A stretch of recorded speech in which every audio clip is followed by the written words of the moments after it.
Olá, galerinha! Tudo bem com vocês? Eu espero que sim. Eu sou a professora Patrícia, professora aqui do Pré-ENEM Legal. E sim, você está na melhor aula da semana do caderno de linguagens. É isso mesmo. Na última aula, nós falamos sobre Guimarães Rosa.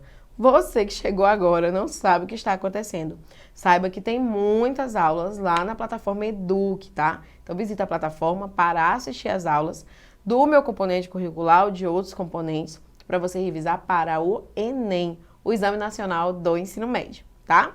E você que já é de casa, bem-vindo, pode chegar, caderno, caneta, lápis, celular, porque nós já vamos começar a nossa aulinha. E você que assistiu a última aula sabe que eu passei dever de casa. Gente, nem na aula online eu não deixo vocês escaparem, né? Até na aula online a mulher inventa dever de casa. Exatamente. Pode começar a compartilhar a resposta aí, gente. Eu passei para vocês uma questão, olha só. Questão do Enem, que trazia um texto do autor Guimarães Rosa. A questão diz assim: a imagem integra uma adaptação em quadrinhos, né, do HQ, da obra Grande Sertão Veredas, que foi a obra mais citada na aula passada, tá? E aí tem só um pedacinho. Na lateral, vocês estão vendo toda a imagem, e no canto eu aumentei um pouco para vocês poderem ler melhor, tá? O personagem diz aí, ó: daí vieram me chamar, causa de um bezerro branco, erroso, os olhos de nem se viu, e com máscara de cachorro. Determinaram, era um demo, mataram, pum! Dono dele, nem sei quem for. Vieram emprestar minhas armas, cedi, não tenho abusões. O Senhor ri dessas risadas, ri certas risadas. Olhe, quando é tiro de verdade, primeira cachorrada, pega latir. Depois então, se vai ver se deu mortos. Senhor tolere, isto é o sertão. Esse é o pedacinho do HQ aí, produzido a partir do livro Grande Sertão Veredas, tá? Agora vamos ver a questão. A questão diz o seguinte, crianças. Na representação gráfica, a inter-relação de diferentes linguagens caracteriza-se por romper a linearidade, né, essa continuidade das ações da narrativa literária. Será que é isso? Essa representação gráfica, ela faz essa inter-relação de diferentes linguagens, e essa inter-relação é caracterizada porque ela rompeu a continuidade das ações, da linearidade. Será que foi isso? B, por ilustrar de modo fidedigno, né, fiel à obra aí, passagens representativas da história. Será que é essa? Articular a tensão do romance à desproporcionalidade das formas. Será, gente, que foi isso mesmo? Articular a tensão do romance à forma desproporcional. Será que é isso? D, potencializar a dramaticidade do episódio com recursos das artes visuais. Será que é esse? Será que esse é o nosso gabarito? Essa linguagem é caracterizada porque ela potencializa a dramaticidade, né? Essa captura aí, né, das imagens para o leitor. E a letra E, desconstruir a diagramação do texto, né? Desconstruir aquela formatação do texto pelo desequilíbrio da composição. Se você escolher a letra E, você vai assumir que o texto está desequilibrado, né? A construção da arte gráfica foi desequilibrada. E aí? A, B, C, D ou E? Vamos ao gabarito. Peraí, vai fazer. Se você não fez, chegou agora, olha, vai fazer as suas atividades, tá? Aí você volta aqui e vai conferir a resposta, certo? E se já fez, ok, bem-vindo, parabéns, viu? Vamos ver o gabarito agora. O gabarito é letra D. Potencializar a dramaticidade, né, toda essa expressão artística do episódio com recursos das artes virtuais. No caso, artes visuais, que foi o que a gente viu ali, quando ele mistura linguagem verbal com linguagem não verbal ali, né? Quando a gente observa ele registrando o som, né, do tiro ali, o pan, né, gente, ali. De repente, na escola, você lembra até daquela figura de linguagem que representa os sons, hein, gente? Qual seria, hein? Você lembra? Então, Essas figuras de linguagens, que são as onomatopeias, que elas representam o som, elas são usadas no HQ para dar mais vida, né, movimento aí à narrativa, tá? Muito bem, gente. Essa questão é para a gente revisar um pouquinho sobre Rosa, e essa questão foi uma questão do Enem. Gente, uma das coisas que a gente percebe é que a questão do Enem às vezes se torna um pouco mais difícil, não pelo texto, não pela questão em si, mas pela linguagem que ela traz, né? Palavras mais formais, às vezes te confunde numa opção ou em outra. Por isso a importância de resolver questões do Enem, para você se acostumar com a linguagem que essa prova costuma usar nos cadernos. No caso, cada caderno tem a sua própria linguagem, tá? Revisado Guimarães Rosa, acabou por hora, mas valeu Guimarães Rosa. A gente vai conhecer outro autor, tá?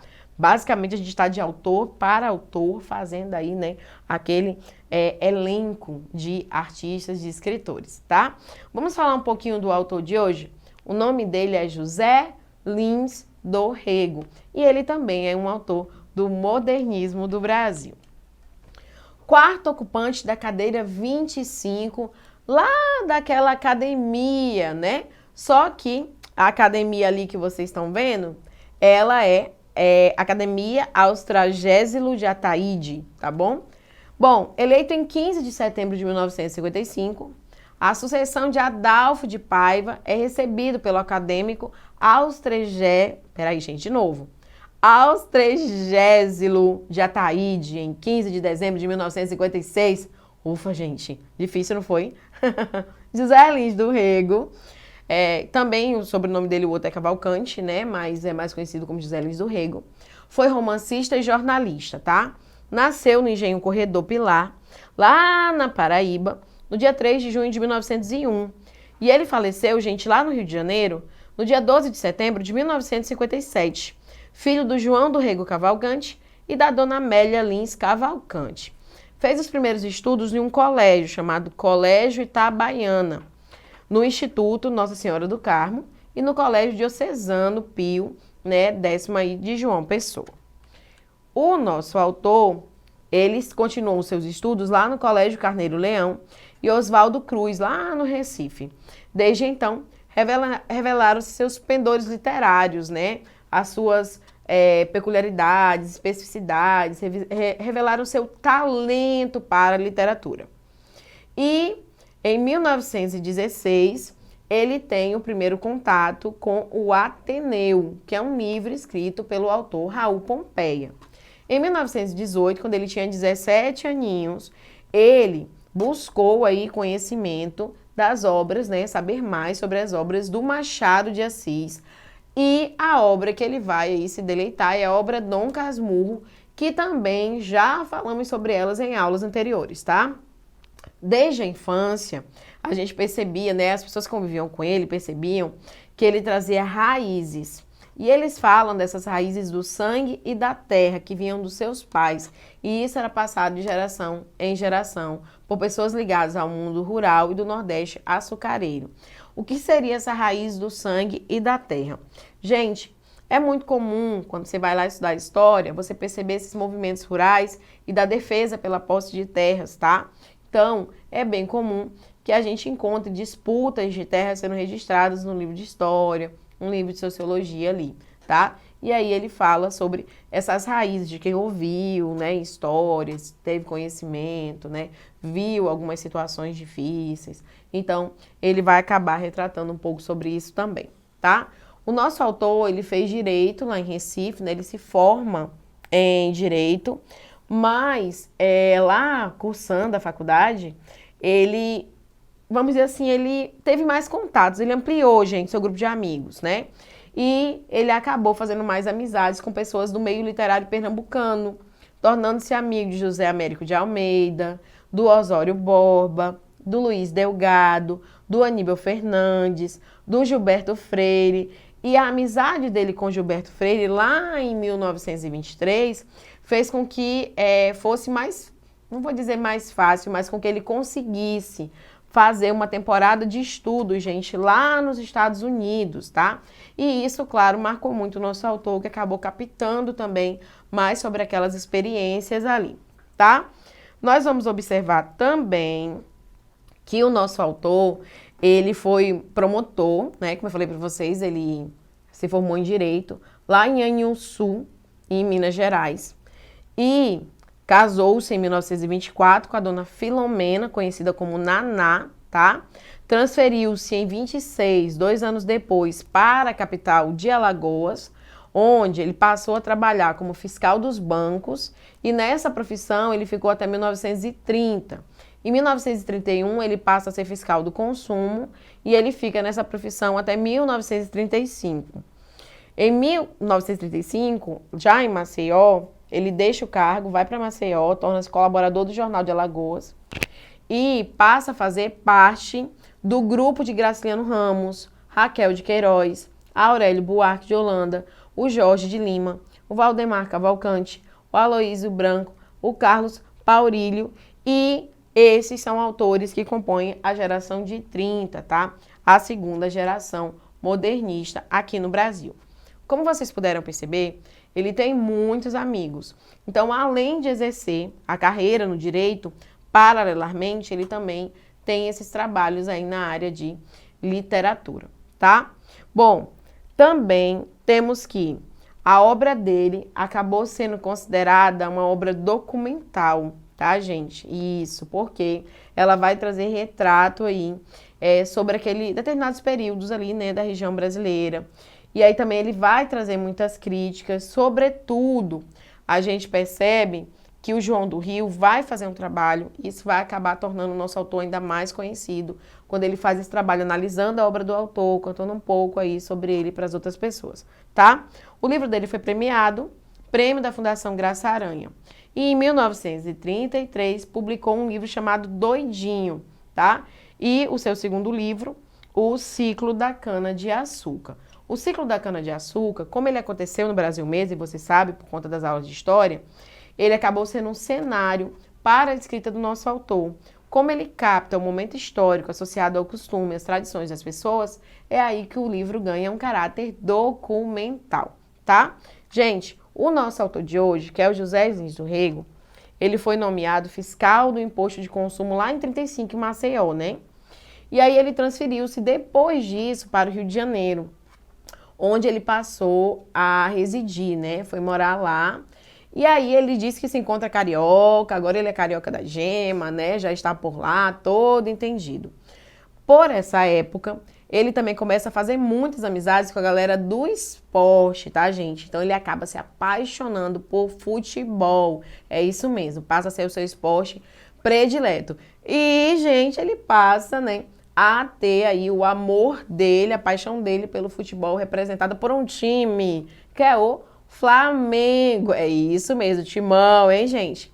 Exerceu o cargo de secretário-geral da Confederação Brasileira do Desporto, né, que é a Secretaria do Esporte, lá em 1942, e ele ficou representando a galera do esporte aí até 1954, tá? Esse romancista, né, o José Lins do Rego, ele vai ter como foco principal da escrita dele o ciclo da cana-de-açúcar, falando sobre os senhores de engenho. Porém, há outras fases de escrita desse autor também. Então, pode ser que o Enem venha cobrar um texto voltado mais para o ciclo da cana-de-açúcar ou dos outros ciclos de escrita desse autor, tá? Romancista da decadência dos senhores de engenho, sua obra baseia-se em memórias e reminiscências, né? O que ele consegue trazer, o que ele consegue lembrar, os fragmentos que ele já viu e leu também sobre determinados contextos ou situações. Os seus romances levantam todo um sistema econômico de origem patriarcal, termo que você já ouviu na aula de história, né? Com o trabalho semi-escravo do Eito, ao lado do outro aspecto importante da vida nordestina, ou seja, o cangaço e o misticismo, que eram aí constituições muito fortes para aquele período. O autor desejaria que a sua obra fosse dividida assim, gente. Primeiro, ciclo da cana-de-açúcar. Os livros seriam Menino de Engenho, Doidinho, Banguê, Fogo Morto e Usina. O segundo ciclo é o ciclo do cangaço, composto por histórias marcadas por misticismo e seca. Os livros são Pedra Bonita e Cangaceiros e Obras Independentes. As obras independentes são Com Ligações dos Dois Ciclos, O Moleque Ricardo, Pureza e Racho Doce. E Desligada dos Ciclos, ele também escreveu Água Mãe e Eurídice. Ele recebeu, entre os prêmios, né, que ele também recebeu o prêmio Graça Aranha, pelo romance Menino de Engenho, o prêmio Felipe de Oliveira, pelo romance Água Mãe, o prêmio Fábio Prado, pelo romance Eurídice, tá? Ô, gente, nossa, muitas escritas e muitos prêmios, não é? Isso mostra que o autor escreve com assiduidade, que ele consegue fazer textos que de fato representam, né, aquele momento, aquele contexto, aquela comunidade, aquela população, e que os leitores que são críticos acabaram vendo primazia nas suas obras, indicando aí para os prêmios, e ele ganhou, né, gente, esses prêmios, tá? Aqui nós temos um pouco da bibliografia para vocês, são os principais livros escritos pelo nosso autor aí, tá bom? Então, a indicação é, leia um pouco sobre este autor. Gente, vocês podem notar ao longo das aulas que eu sempre estou falando o nome de livros, nome do autor, né, de obras, o que ele faz. O importante de tudo, assim, do conhecimento, é produzir também essa necessidade pela leitura. É isso mesmo, ler é muito importante, né? Bom, para você que não é muito chegado de ler, né, mas deveria, porque está estudando para o Enem, ou para você que até gosta de ler, mas prefere, né, algo mais moderno, algo mais aí atual, deixa eu te contar. Tem um podcast que foi lançado, o Efemeridades Acadêmicas, e ele traz muito sobre vida, sobre obra, é um podcast especial para o José Lins do Rego, né? Aliás, falando sobre ele. Nesse podcast, nós temos muitas informações sobre o autor e sobre suas obras. O motivo desse podcast acontecer é porque se comemorou os 120 anos, né, do José Lins do Rego aí, e o podcast, publicado no dia 8 de 6 de 2021, trouxe aí essas informações para celebrar por conta da data comemorativa, tá? Professora, como eu acho o podcast? Você digita lá no seu buscador, tá? Podcast, aí você coloca o título Efemeridades Acadêmicas, José Lins do Rego, e pode colocar o fone de ouvido, que é o seu momento de aprender ouvindo um pouco mais aí através dos podcasts, tá? Gente, vamos resumir? Bora, bora, bora! O escritor brasileiro nasceu em 1901, faleceu em 1957. Além de romancista, ele foi promotor, que você já sabe, fiscal e membro da Academia Brasileira de Letras. Foi um autor pertencente à geração de 30, também chamada de geração regionalista. Suas obras de caráter regionalista são marcadas por uma crítica sociopolítica. Um dos livros mais famosos do escritor é o romance Fogo Morto, e sua primeira obra publicada foi Menino de Engenho. Anote aí rapidão as características do autor. Pausa o vídeo, anota direitinho, printa, para você poder revisar, tá? Usa elementos autobiográficos ou memorialistas, faz uma crítica social e política, tem muito de obra regionalista que a gente fala, apesar de fazer aquela discussão universal que a gente já tinha conversado antes. Tem uma linguagem simples e objetiva. Ele se encaixa numa teoria mais moderna, no realismo, ou que nós chamamos também de neorrealismo.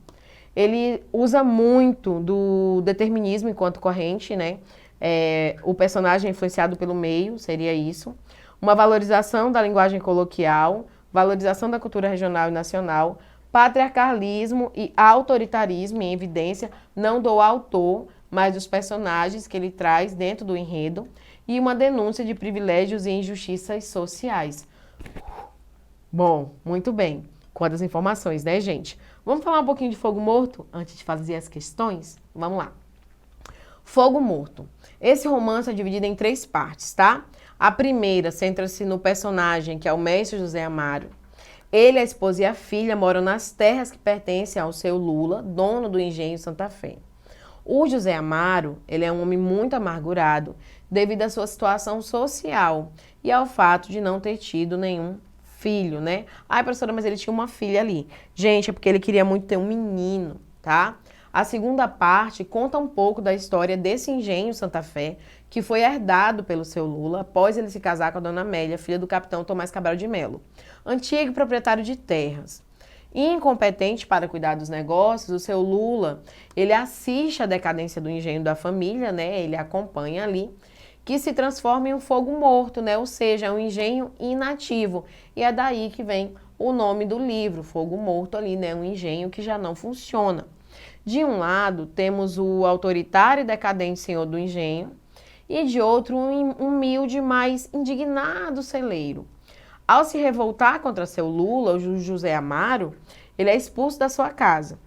E aí é por conta disso que lá na terceira parte o foco da narrativa se torna o capitão Vitorino, que tenta ajudar o seu amigo, o seu compadre, o Jorge Amaro. O celeiro é abandonado pela sua esposa, que acredita que ele se transforma em lobisomem, gente. Já Marta, sua filha, é internada em um hospício. Ainda assim, José Amaro, um personagem trágico e infeliz, tem esperança de que o cangaceiro Antônio Silvino possa lhe trazer justiça. Desse modo, a obra Fogo Morto discute questões culturais, sociais e políticas. Bom, falei um pouquinho aqui sobre a obra. O ideal é que você busque um pouco mais para se aprofundar. Vocês também vão encontrar peças, é isso mesmo. A gente encontra na internet algumas peças que foram produzidas por alunos dessa temática. E aí ajuda a gente a compreender melhor a partir do olhar de um outro leitor, né? Então fica essa dica aí para vocês. Mas vamos para a questão, gente? Bora lá? Vamos lá. Leia o trecho de Menino de Engenho, do autor José Lins do Rego, para responder a questão. O texto é: eu passava o dia inteiro rodando os oficiais nas suas confidências. Contavam a história de uns carpinas, no engenho do Brejo. O senhor de engenho só mandava para eles bacalhau na janta e no almoço. Passava o dia inteiro bebendo água com a boca seca. Um dia, um deles dissera para o negro que não gostava de bacalhau que não aguentava mais aquilo. No outro dia, o tabuleiro com a comida chegou. Era peru, e peru de tarde. E a semana toda peru. No domingo, o mestre saiu para dar umas voltas nos arredores. Viu um negro com uma porção de urubus nas costas. O que é isto, moleque? É peru para os carpinas. Os oficiais anoiteceram e não amanheceram na propriedade, e rebentou ferida pelo corpo deles. Estiveram para morrer no tempão. Olha, gente. Olha, gente. Eles achavam que estava comendo peru. Vocês viram isso? E o negro estava preparando os urubus para eles, hein, gente? Vamos ver a questão? Essa questão é de um vestibular e ele colocou assim. Publicado em 1932, Menino de Engenho representa a prosa. Regionalista comprometida em retratar a vida de moradores do Nordeste brasileiro. Romântica voltada para a exaltação idealizada do território brasileiro e de sua gente. Psicológica especializada em investigar o funcionamento da mente humana. Surrealista empenhada em empregar a lógica dos sonhos na criação ficcional. Naturalista engajada com o estudo do comportamento humano a partir da ciência. Gente, se vocês forem parte a parte, rapidamente vocês vão encontrar o gabarito da questão, tá? Veja só. Primeiro, o primeiro diz regionalista, ok. Você sabe que essa obra está falando de determinada região do Brasil, deixa ela aí. Só que a B diz que é romântica e diz que exalta o território brasileiro. Você viu essa exaltação? Com certeza não, não dá a letra B. Psicológica, porque ele investiga o funcionamento da mente humana. Você viu algo, alguma palavra? Volta ali um pouco o vídeo, olha novamente. Será que tem uma palavra que de fato mostre o que eles estão pensando? Não, gente, não tem. Foram apenas ações. Já tira a letra C. Surrealista. Será, gente, que a história foi contada a partir do mundo dos sonhos? Será que foi isso? Não foi, porque na aula de hoje falei para vocês que esse autor visitou esses lugares, morou em muitos desses lugares, ele conhecia a realidade das pessoas e ele vai trazer, sim, histórias bem realistas, né? Que está muito mais para o regionalismo do que para o mundo dos sonhos, o surrealismo. e naturalista. Será, gente, que ele queria ali explicar, né, toda a situação a partir do estudo do comportamento humano, a partir da ciência? O que eu expliquei na aula foi o quê? Que ele investiga, estuda, ele traz muito sobre aí os ciclos, né, do engenho, mas em nenhum momento esse autor ele vai trazer uma literatura que busque explicar o comportamento humano a partir da ciência, tá? Ele vai observar, ele vai registrar, ele vai catalogar muita coisa, mas de fato a letra E não cabe. Sendo assim, só cabe o nosso gabarito, que é a letra A. É uma obra regionalista, comprometida em retratar a vida de moradores do Nordeste brasileiro. Parabéns! Muito bem. Muito bem, gente. Dá tempo a gente fazer mais uma questãozinha, hein? Não sai correndo, não. Peraí que eu vou mostrar pra vocês. Tem esse textinho aqui, A Velha Totonha. Essa questão já foi cobrada, né, no exame, no Enem. Então, ela não pode mais ser cobrada, mas ele pode pegar o mesmo trecho para fazer outra pergunta ou pegar um outro trecho do livro, tá? Do mesmo livro. A velha Totonha, de quando em vez, batia no engenho. E era um acontecimento para a meninada. Que talento ela possuía para contar as suas histórias. Com um jeito admirável de falar em nome de todos os personagens, sem nenhum dente na boca, e com uma voz que dava todos os tons às palavras. Havia sempre rei e rainha nos seus contos, e forca, e adivinhações, e muito da vida, com as suas maldades e suas grandezas. A gente encontrava naqueles heróis e naqueles intrigantes que eram sempre castigados com mortes horríveis. O que fazia a velha Totonha mais curiosa era a cor local que ela punha em seus descritivos. Quando ela queria pintar um reino, era como se estivesse falando do engenho fabuloso. Os rios e florestas por onde andavam em seus personagens se pareciam muito com a Paraíba e a Mata do Rolo. E seu Barba Azul era um senhor de engenho de Pernambuco, né? Como vocês puderam perceber, a meninada adorava a velha Totonha porque ela contava histórias. E apesar de trazer histórias aí que ela conhecia de outras regiões e lugares, ela sempre traz um pouquinho, né, do Nordeste, das características, né, da vida daquele povo. E aí eles gostam ainda mais. Vamos ver a questão? Olha só. Na construção da personagem velha Totonha, é possível identificar traços que revelam marcas do processo de colonização e de civilização do país. É nesse momento que você para e diz assim, e foi? Porque eu estava lendo e me apeguei à interpretação, não vi dessa forma. Por isso, vou reforçar uma dica que eu dei nas primeiras aulas. Você lê o que a questão pede primeiro, depois você vai para o texto, porque aí você já leu o texto sabendo o que a questão está pedindo. Nesse caso aqui, você vai ler de novo. Mas lá no Enem você já vai preparado, tá? Inclusive dá para treinar em casa desse jeito aí, certo? Opção A para a questão. Considerando o texto acima, infere-se, deduz-se, compreende-se que a velha Totonha tira o seu sustento da produção da literatura. Então ela vende histórias, gente, de literatura, ela ganha dinheiro com essas histórias. Será que é esse o nosso gabarito? B. Compõe em suas histórias narrativas épicas, né? Narrativas aí de aventuras com heróis e realistas da história do país colonizado, livres da influência de temas e modelos não representativos da realidade nacional. C.